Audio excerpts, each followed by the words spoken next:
kan wani musulmi na arewa ko na kudu ko duk inda yake a faɗin ƙasar nan, inda a ƙasar nan yake bai zaɓi Bola Ahmad Asuwaji ba da kashin Shatima, wallahi ni ban yarda da musulmi bane, wallahi ban yarda musulmi bane, dan ba yanda za a yi musulmi ya ki dan uwansa musulmi.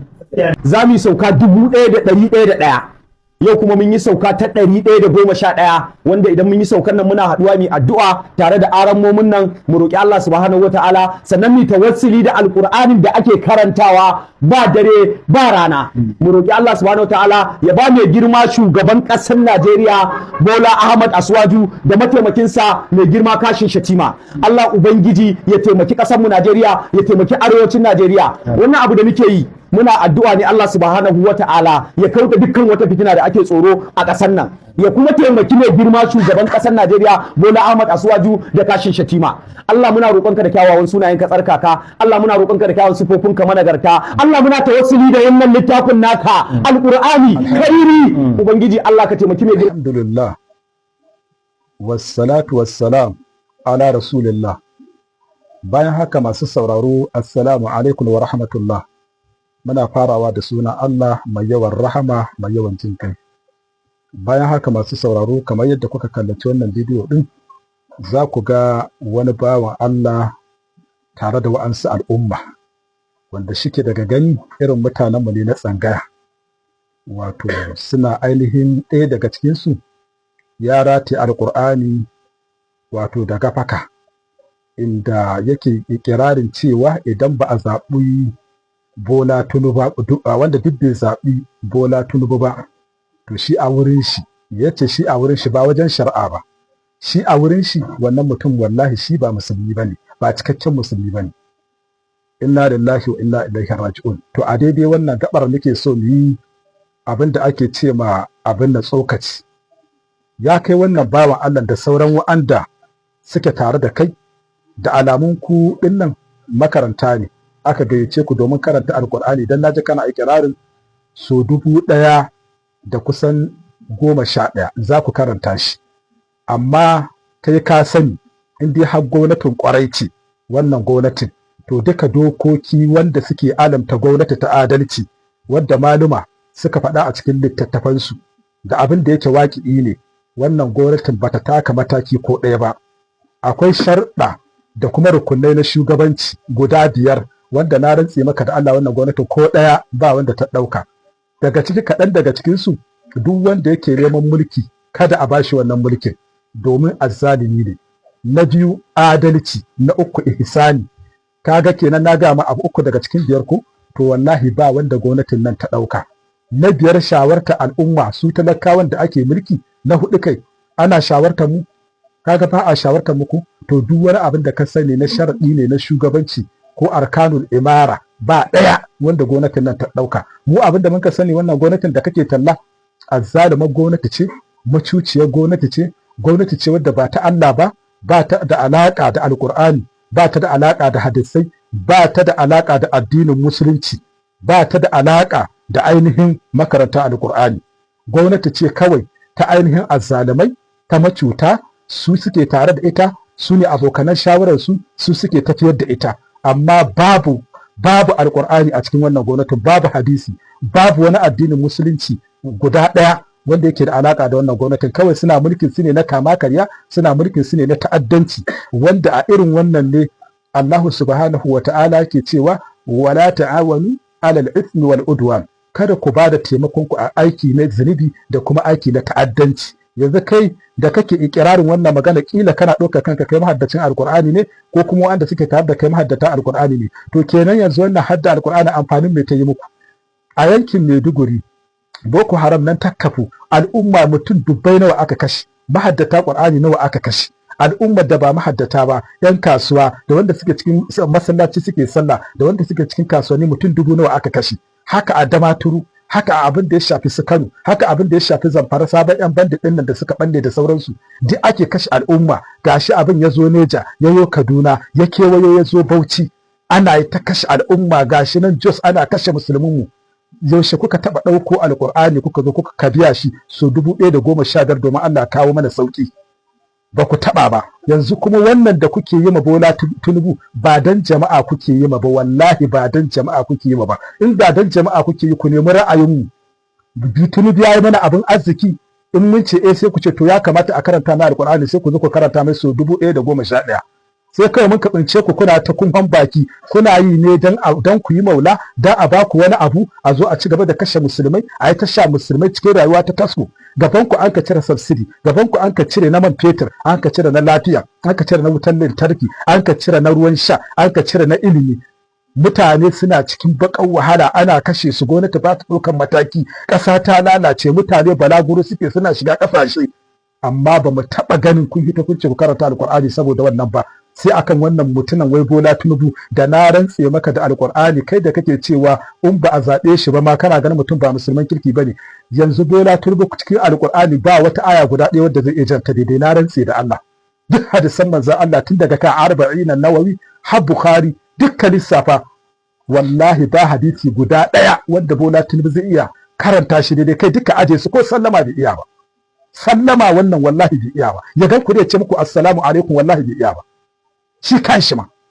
To yanzu wannan ne kake cewa a zaɓe shi, shi masanin shari'a ne na addinin musulunci, shin ya san Qur'ani, shin ya san abin da ake ce ma shari'a, ya san mulki, ya san yadda ake gudanar da mulki a shari'ance. To ko a doka ta kafircin ta demokuraɗiyya wannan wadda Amurka ta kawo a Najeriya, wallahi ko ita wagga gwamnati ba ta ɗabbaka ta dokar kafircin ma. Da wannan tsinanniyar demokuraɗiyya wadda ba ta da alaƙa da musulunci, ita kanta wallahi bai ɗabbaka ta. Tun daga turawan Ingila nan, ga turawa nan na Amurka, ga na sauran ƙasashe wanda suke gudanar da irin wannan demokuraɗiyyar ta kafirci, kalli yadda suke gudanarwa, 'yan ƙasar suna kamantawa, amma su wa'annan namu nan ko kamantawa ba su yi, banda sace-sacen kayan mutane da tsafi da shirka da kafirci da tsubbace-tsubbace da ire-iren ku wanda ake gayyata ku, kuna zuwa kuna sai da mutuncin mutanen tsangaya, kuna sai da mutuncin malaman mutanen tsangaya da mutanen zaure, malaman na zaure wanda tun a tala da babu abin da haɗa su da siyasa, ba su da alaka. Malaman tsangaya ba su da alaka da tsangaya, su dai sukan je su je hukura, amma babu ruwansu da wai wannan dan takararsu ne, wallahi ba ruwansu da wannan, ba kuma ruwan malaman zaure da wannan kaskancin ku kun ka jawo shi, kuma kanku zai kare. Shi yasa duk cikin ainihin manzannin da Allah subhanahu wata'ala ke aikowa, za ka samu 'yan kasuwa ne kuma suna kiyo. Shine a Hamadiya daga cikinsu suke cewa wa qalu ma li hadha rasul, suke cewa wannan wani irin manzo ne, suke cewa ma li hadha rasul, wai wannan wani irin manzo ne, ya akulu ta'ama wa yamshi fil aswa, gashi nan ko yana cin abinci kuma sannan yana zuwa kasuwanni, wa yamshi fil aswa, yana zuwa kasuwanni yana kasuwanci. To wannan shi wani irin manzo ne? To wannan zai nuna maka su ɗan kasuwa ne kuma suna fatauci domin su nemi abincin da za su ci ta hanya halas. Shi yasa za ka ji suna bugun gaba in sun zo suna karantarwa sai suna cewa wa ma as'alukum alaihi min ajar in ajariya illa ala rabbil alamin. Suke cewa mu ba mu tambaye ku ba mu wani sakamako ba, sakamakon mu yana wajen Allah ubangijin talikai. Haka suke bugun kirji saboda ba makwaɗaita bane. Shi yasa ba su ganin gwamnati su shiga, duk manzanni ba za ka ga suna shiga irin wa'annan gwamnatocin rubabbu wanda ake haɗa kai da su, ana kashe shari'ar musulunci, ana haɗa kai da su, ana cin amana addini, ana hallaka mutane, ana kisan su. Za a ga manzanni ba sa shiga. Ko annabi Yusuf da ya ce a sa shi, cewa ya a sa shi, shi zai kiyaye, kuma abin da ya faɗa haka aka samu a aikatau. Amma mu a nan Najeriya duk wanda zai shiga ya ce zai kawo gyara, sai ka same shi ya mahi na cikin lalacewa. Saboda shi wancan manzo ne, ana yi masa wahayi, saboda haka kai kuma ba manzo bane, ba a yi maka wahayi. Saboda haka wannan abin da kuke yi, wallahi kun ci mutuncin tsangaya, kun cuce mu, wallahi kuma kun ci mutuncin malaman tsangaya, kun ci mutuncin ɗaliban tsangaya. A dinga kashe al'umma, ana sa mutane cikin rayuwa baka, ana cin zarafin mutane, ana wulakanta su, ana kaskantar da su, ana ɗaukan muhimmin abubuwa ana yi kudancin Najeriya da su, don rashin kishi da rashin ainihin wato tauhidi. A dinga sa ku zo kuna karanta alkur'ani wai dan ku ɗaure ma ainihi wannan tsinannin wato 'yan siyasa da azzalumai macuta gindi, da a ɗauko wani abu daga cikin abu a ɗauka da kuɗi a dinga ɗauka ana baku, kuna mugunya addu'a. Wallahi duk abin da kun ka roƙa, na rantse muku da Allah su ya dawo kanku, kuma duk zalunci da an kai wallahi kuna da kamishi, tunda kuma kun ainihin kun ainihin sa baki a cikin wannan gwamnatin, domin dalun alal khairi ka fa'ilihi wa dalun alal sharri ka fa'ilihi. Duk mutumin da yake nuni aikata aikin alheri to in an aikata yana da raba abin da aka aikata, haka in na sharri ne ko na zunubi ne. Saboda haka kaga kenan kuma da kuke tofa albarkacin bakin ku, wallahi duk jama'ar da ake kashewa da jama'ar da ake cin amana su, ake yodar su, ake kaskantar da su, ake wulakantar da su, wallahi kuma kuna da kamisho a ciki. Ku ne ma manyan, ku da kuke ɗaukar ayoyi masu tsarki, Qur'anin da aka ce la yamassahu illa al-mutahharun, ba mai shafa al-Qur'ani sai mai tsarki. ku ɗauki Qur'anin nan ku zo kuna wasa da shi, ku zo kuna roƙan mu azzalimai macuta, kuna roƙan musu Allah da wannan Qur'ani wanda yake al-Qur'ani yayi baran billahi allazi ba Qur'ani babu ainihin wannan addu'ar da kuke yi, kun yi hannun riga da shi. Allah subhanahu wataala a cikin al-Qur'ani yana ce mana zalik wa man yu'azzim sha'airallahi fa innaha min taqwal qulub, lalle wanda suke girmama alamomi na bautar ubangiji Allah subhanahu wataala, domin karanta alqur'ani yana daga cikin ainihi bautar Allah subhanahu wataala. Duk wanda ya girmama alqur'ani to lalle zaka samu mutum ne ma'abuci tsoron Allah. Ku kuma inda kuka ɗauki alqur'ani nan wallahi ba tsoron Allah ne kuke yi ba kuma tsoron Allah kuke yi ba, ku kawai kun nuna mana ku ba ma ba kwa mun yi barranta da ku, ba kwa daga cikin gardawa, mun fitar da ku, mun cire ku, ba kwa daga cikin ɗaliban tsangaya, ba kwa cikin ɗaliban zaure. Abin da ya sa muka cire ku ciki wallahi dan mu ji daɗin da gargaza ku. Wannan shine mataki na farko na fitowa ne muku magana, wallahi kuna ƙarawa gaba za mu ƙara. Wannan mun fito ne mun yi muku da sauƙi da nasiha da tunatarwa, wallahi kun ka sake mun ka gan ku ba za mu bar ku ba sai mun yi muku ragargazar da ko ɗan bid'a, wallahi ko ɗan bid'a ban yi mu wannan ragargazar ba. Saboda haka wannan mataki na farko ne, a ce wai kun fito daga tsangaya ku zo ku zama makwaɗaita, ku zanto azzalimai masu ɗaure ma macuta, matsafa, matsabbata, ku zo kuna ɗaure musu gindi, kuna roƙa musu alƙur'ani ne don su samu mulki su ci gaba da cuta al'umma. Ku ba Allah irin mutane ne, ba ku da kishi ko ba ku cikin Najeriya, ba ku sanin abin da yake faruwa ne. Saboda haka ku ji tsoron Allah subhanahu wa ta'ala akan dan abin da za a baku kankani, ku je ku halakar da lahirar ku. fama laka ghairu taqa wallahi hirzun idza ma halla jismuka fil jadasi, ba ka da kariya in ba tsoron Allah ba lokacin da ka fada cikin kabari. Saboda haka wallahi ku ji tsoron gamuwa da Allah subhanahu wa ta'ala, a hada bakin da ku ana cutar bayin shi, sannan ku zo kuna karanta alqur'ani. Allah ubangiji ka taimake mu, ka gyara mana zukatanmu, Allah ka kawo mana shugabanni na kwarai, Allah ka kawo mana shugabanni na kwarai wanda za su kawo mana maslaha, su kauda mana mafsada. Albarka annabi Muhammad sallallahu alaihi wasallam. Ulama usu'i da ɗalibai, munanan ɗalibai masu mugun hali wanda halin su ba irin na manzon Allah ba irin na sahabbai ba, su ma in za su gyara Allah ka gyara su, in ba za su gyara ba Allah ka kawo mana da su, ka kawo mana na kwarai. Abinda muka faɗa daidai Allah ka ba mu lada, kurakuran mu Allah ka yafe mana. Salam.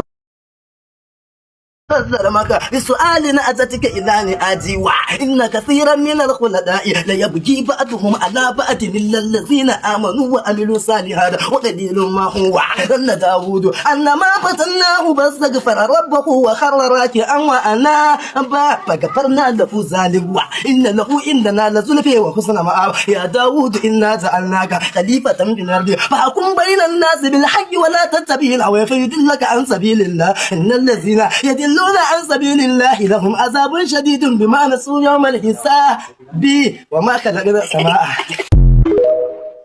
الحمد لله wassalatu wassalam ala rasulillah.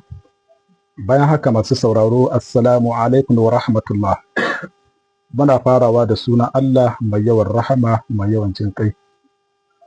Bayan haka masu sauraro, za ku ga wani matashi wanda shike ko ya zanto buna ko kuma gardi ne a tsangaya, yana karanta alkur'ani mai girma kuma yana rawa, wanda shike lalle wannan ɗabi'a ce wadda yake ta saba ma manhaji na salafus salih, kuma wannan ba shi a cikin ladubba na karatun alkur'ani mai girma, kuma wannan baya daga cikin sunnar manzon Allah sallallahu alaihi wasallam. Wannan abin da yake yi ya saba ma tunani da hankali. Yana da kyau, mu mutanen tsangaya ne, kuma mu mutanen zaure ne, kuma mu mutane ne na zamani. Don haka duk inda muka ga 'yan uwa sun yi abin da bai kamata ba, za mu tunatar da su. Domin alkur'ani mai girma littafi ne wanda barna ba ta shiga shi, wato barna ba ta zakke masa gabansa ko bayansa, ba ta yadda barna za ta shige shi. alƙur'ani ne wanda yake littafi ne wanda ko shafarsa ba a yadda ka yi ba sai kana da ɗahara. Alƙur'ani ne wanda magabata sun sha wahala sosan gaske wajen kammala mana shi. Tun lokacin da ake saukar da wahayinsa manzon Allah yake wahala da alƙur'ani mai girma, har aka kai da ana rubuta shi gundarin baƙinsa ba ɗigo ba wasilla, har aka zo aka yi mishi ɗigonni, an kai mishi wasilla, an ka tace shi, an ka gyara shi. Al'ummomi wanda Allah maɗaukakin sarki ya baiwa baiwa ya musu albarka, kullum suna ci gaba da gyaran alƙur'ani da kuma tace shi akan siffa da yanayi mai kyau. Da ƙur'anin na har ya zo a yau gashi shine hannunmu, ya kamata mu ma mu san irin gudunmawa wadda za mu bayar da ita, wanda in 'yan bayan mu sun zo su koyi ɗabi'o'i da mu'amala da alƙur'ani mai kyau. Haka ya kamata mu'amalanci ƙur'ani. Amma ba daidai bane mutum yana karanta alƙur'ani yana rawa, kuma yanzu da za ka tambaye shi dalili na shari'a wallahi ba zai iya baka ba. Yanzu zamani ne na Allah maɗaukakin sarki ya sahana alƙur'ani ga wannan al'umma. Shi ne kawai littafi wanda ba a taɓa saukar da littafi irin shi ba, kuma aka saukar da shi zuwa ga manzon da ba a taɓa yin manzo irin shi ba, shine Annabi Muhammadu sallallahu alaihi wasallam. To lalle alƙur'ani littafi ne mai girma, kuma shine shugaban duk littafin da ake saukarwa. Saboda haka Allah da kanshi ya ce mu ne muka saukar da alƙur'ani, kuma mu ne za mu kiyaye shi. Shi yasa kake ganin duk wani in wuri damma ne kai yi fataha, yanzu za a ce maka nan fataha ne kai damma, ka goge damma kai fataha. Haka in wuri fataha ne kai kasra ko kisra sai a ce goge shi iya abin nan, ya kisra a wurin ba fataha ba ne. Saboda haka kaga kenan alƙur'ani in wuri sukuni ne ka zo kai kisra sai a ce maka no, wannan wurin sukuni ne. Duk inda ka zo ka ɓata wani abu na tsarin tartib yadda alƙur'ani yake, za a kada ka da aiki a ce kaza ne, saboda ɓarnar dai ba za ta shige shi ba. To bai kamata ba wato mu mutanenmu na tsangaya su dinga yi alƙur'ani irin wannan ruko. Alƙur'ani ya wuce wasa. Fit wallahi za ka iya fita daga cikin musulunci. Ba wata aya guda ɗaya daga cikin ayoyin ƙur'ani wadda za ka yi wasa da ita, wallahi ka wanzu a doron ƙasa. Saboda duk ayoyin da ka gani ba wani abu na wargi daga ciki. Kuma yanzu Allah ya sahala alƙur'ani, kar ka ɗauka ko kai ne ko waninka ne ko wancan ku kaɗai kuke da ƙur'ani. No, yanzu har ƙananan yara in shekara 10, shekara 11, 12, shekara 15, 20 duk ana samu ga su na mahaddata burjit. A nan Najeriya muna da mahaddata dubbai ire-ire ga su nan daban. Ka ji ƙira'o'i masu kyau. Amma bai kamata ba mutanenmu na tsangaya kuma su suka ba da gudunmawa sosan gaske na ainihin mahaddatan Najeriya ƙwarai da gaske. To bai kamata ba a dinga samun wasu ɗabi'u ga wa'ansu ɗaiɗaiku daga cikin 'yan uwanmu suna aikata irin wannan. Ya kamata a ji tsoron Allah subhanahu wa ta'ala, a daina irin wannan. Duk yadda ƙur'ani yana da daɗi kuma yana da shauƙi, amma a san yadda za a yi kada abin ya zanto wargi ko izgili.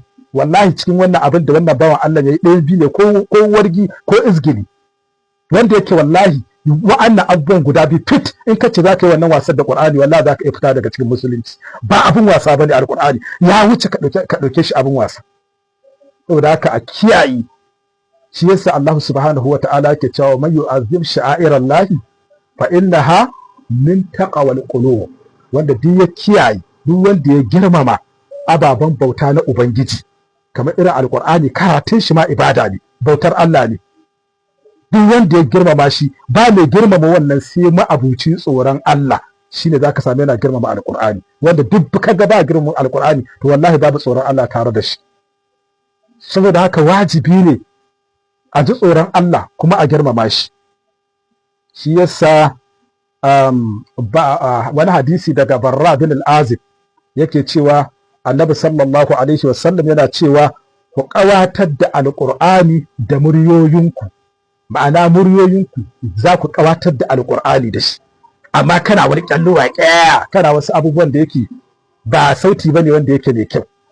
Ya kamata duk yadda za ka karanta alƙur'ani ka karanta shi cikin natsuwa, domin shi alƙur'ani yana ƙara ma mutum natsuwa ne.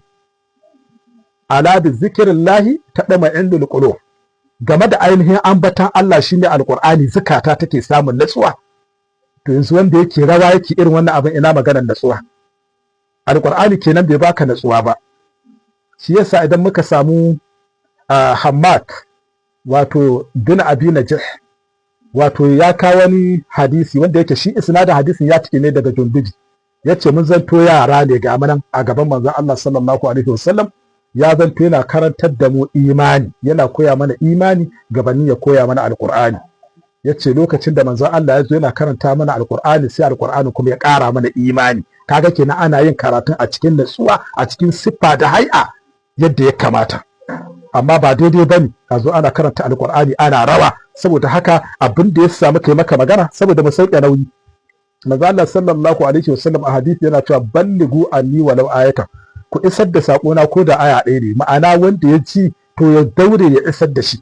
Kuma manzo Allah ya sake bamu hadisi yace man ra'a minkum munkaran falyughayyirhu bi yadihi fa in lam yastati fa bi lisanihi, wanda duk ya ga munkarin aiki to ya sa hannun shi ya canza, idan ba zai iya ba ya magantu ya sa harshe ya magana, idan ba zai iya ba ma ta harshen to ya ki abin a zuciya, wa zalika adhaful iman, yin haka shine mafi raunin imani. Saboda haka bawan Allah ko littafi ka dauka na ilimi kamar irin ko su qawaidi su akhdari ka dauka kana karanta su, kana irin wannan rawa, abu ne ba mai kyau bane. In ka ce wannan rawa abu ne mai kyau tsakaninka da Allah, zaka dinga karanta alqur'ani gaban babanka kana irin wannan rawar, zaka iya wannan karanta wannan alqur'ani gaban malaminka kana irin wannan rawar da kake yi, zaka samu mutanen kwarai ƙurra'u sun zo suna karatu, ka zo gabansu kana karanta alƙur'ani kana irin wannan rawa. Wannan abu ba mai kyau bane. Saboda haka wallahi ba ya da kyau, kuma ba zai zanto mai kyau ba. Idan yana da kyau ai dalili ne zaka kafa ka faɗi kyau ɗin shi a shari'a. Saboda haka ku daina ja mana ƙasƙanci ko wulaƙanci. Saboda haka abu ne wanda bai kamata ba, ba mu samu magabata suna haka ba. Inda mun samu magabata suna haka wallahi za mu yaba ka. Duk yadda kake jin shauƙin alƙur'ani bai kamata kai ma alƙur'ani haka ba.